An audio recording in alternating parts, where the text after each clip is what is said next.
I've just seen a tweet that has filled me with ideas.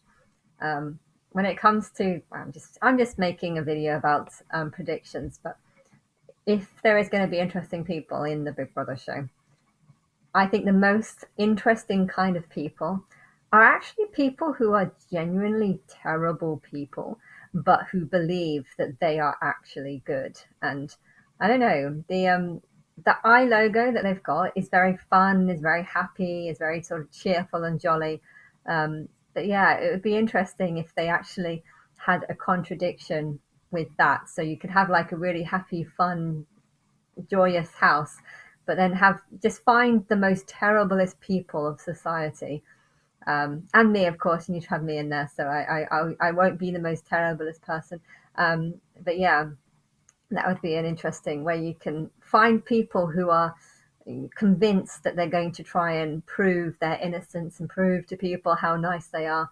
But when you talk to them, you kind of get a different point of view, you know. And it reminds me of that client who came.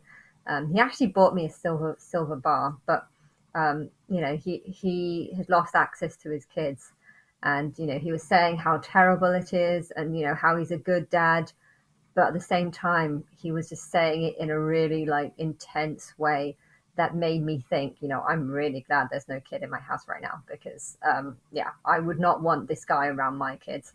And you know, I mean, in his mind, everything that he was saying to me was kind of like proof and evidence that he, you know, he's a nice guy.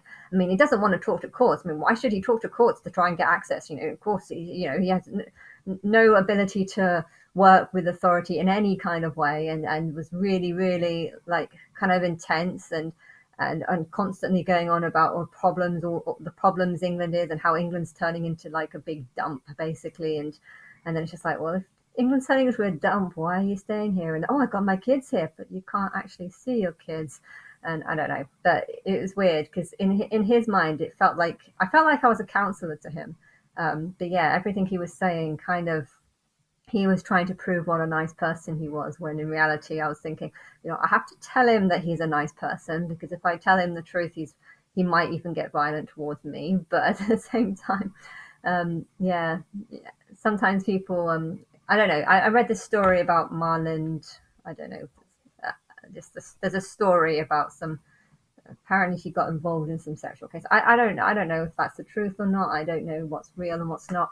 Could just be fake news. I know Twitter's full of fake news, and right now fake news actually seems better than no news, because um, I it inspire fake news inspires imagination. Okay, so but yes, that would be an interesting, you know, if people say nasty Nick, I don't think he was actually a nasty guy, but if they actually have like lots of nasty characters in there, how will it? They're entertaining. You know, people who think that they're right when they're wrong are quite entertaining, because they can argue the hell out of everyone to prove that they're right, when really you can kind of see through it, and you just have to be like, yep, yep, yep, you're right.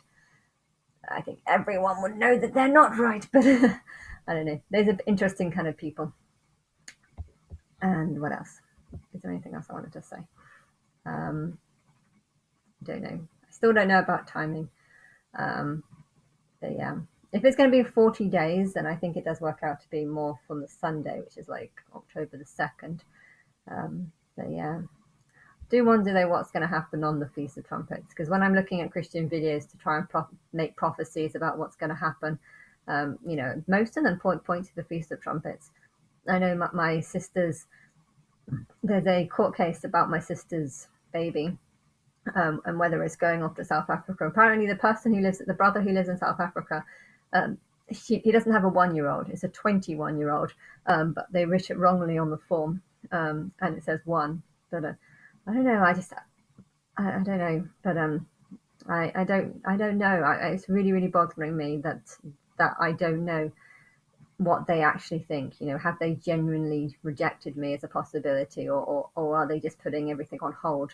But if this case is on September the 17th, and if I'm not going to get on to October, then I don't know what's going to happen, unless they just say that this person has won custody, but there's going to be another month before the transfer happens, or I don't know. And then when I don't know. I don't know. I mean, I don't. I generally don't know because I feel like I can't believe anything right now. And you know, why the hell would the social workers reject me? I mean, that just doesn't make any sense. Not only just reject me, but not give me any chance to. I don't know. I don't know what's going on.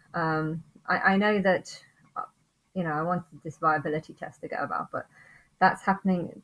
It's going to be decided whether or not he's going to Africa on 17th of September. And I just feel like, well, if he's going to Africa on the 17th of September, then how am I going to try and get custody through the viability test unless it's going to be delayed for another month or whatever? Because I'm trying to work out timings. And if I'm getting onto the Big Brother in October the 10th, or if nothing happens, that'll be the worst thing. If nothing happens, if I'm not on the show, if you generally just put the show on and don't put me on, then that would be confirmation that the social workers 100% do think that I'm incapable of looking after a child. And if that's the case, then I'm going to make sure that there is a lot of people that are fired. I literally, if they genuinely believe that I'm incapable of looking after a child, as soon as I get to be God, I'm going to go through every single one of these cases of people that they've rejected, and I'm going to actually talk to these people and say, what happened? The social workers thought rejected you. Why? Do you think it was fair? Do you think there was any truth to it? And I'll actually talk to people about, you know, if they can have a good conversation, if they can manage their own home, if they can look after, you know, if they seem like caring people, then they shouldn't have gone through the situation. But I don't know. Maybe it is just because they know that things are going on. I don't know. Living in this don't know stage is awful. But yeah, if I don't get onto Big Brother, I'm just going to be so angry at the social workers for what they've put me through. And but yeah, I'm pretty sure that I am going to get on. And but yeah.